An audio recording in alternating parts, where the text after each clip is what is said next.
Mä oon Janne Järvenpää ja mä oon toiminut yrittäjänä vuodesta 1994 asti. Yritys perustettiin mun itseni luoman teknologian pohjalle, jota hyödyntämällä me luotiin maailmaan ensimmäisenä makukortit. Viimeisimmän innovaation myötä perustettiin samaan tehdaskiinteistöön lääketehdas, joka hyödyntää kyseistä innovaatiota. Opes Corporationissa työskentelee tällä hetkellä noin 50 ihmistä. Meillä oli jo ajatuksissa se, että meidän täytyy löytää kumppani, kenen kautta me lähdetään tulevia rekrytointitarpeita ratkaisemaan. Maiju Aarnio oli nimi, joka oli sitten jo yhden yhtiökumppanini toisen liiketoiminnan osalta ollut apuna. Business tehdään aina ihmisten kanssa. Tällä henkilöllä ja organisaatiolla on kyky tehdä asiat asiakkaalleen helpoksi ja tehokkaaksi.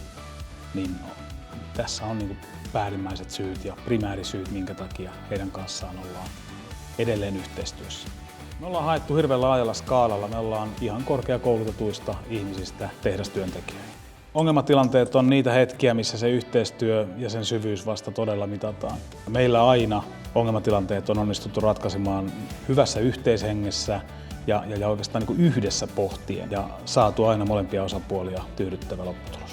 Arkityö ja kaikki se tekeminen on ollut niin kuin meille varsin kitkatonta ja saumatonta, mikä on niin kuin äärimmäisen tärkeää.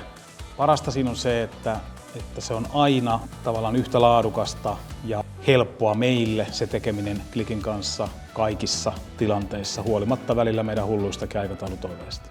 Ja voin kyllä lämpimästi suositella, eli pitkä track recordi meidän kanssa siitä, että muuttuviin tilanteisiin ja jyrkkäänkin kasvuun tarvittavien henkilöiden rekrytointi on onnistunut aina juuri niin kuin ollaan toivottu. Click aidosti välittää siitä, että me saadaan tarpeitamme vastaavat henkilöt tänne, mutta he välittää myös siitä, että se henkilö, ketä on rekrytoitu, voi hyvin. Mä oon Sällylä Jesse. Mä oon nykyään team leader Opes Corporationissa ja mut on alkujaan Clikin kautta rekrytty koneoperaattoriksi. Täällä pääsee kaiken näköisiä haasteita vähän niin kuin oman työkuvan ulkopuolelta tekemään ja oon todella paljon tykännyt. Hakuprosessista alkaen niin ei ole ikinä ollut missään mitään ongelmia.